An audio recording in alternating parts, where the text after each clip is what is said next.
Lumalapit po ako sa iyo at nagpapakababa.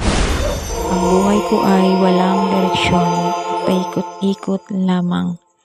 Hindi ko alam ang aking pupuntahan at kung ano ang aking magiging bukas. Bigyan mo po ako ng liwanag. Binubuksan ko ang puso ko sa iyo at inaanyayahan ka bilang Panginoon at tagapagligtas ng aking buhay. Ibinibigay ko po sa iyo ang paghahari sa aking buhay. Mula ngayon ay pangunahan mo ako ng lubusan. Naway buksan mo ang aking mga mata upang makita ko ang mahalagang layunin ng aking buhay na dapat kong lakaran.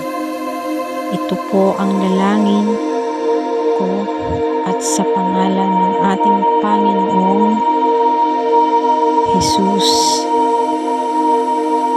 Amen. At God bless us all po sa lahat.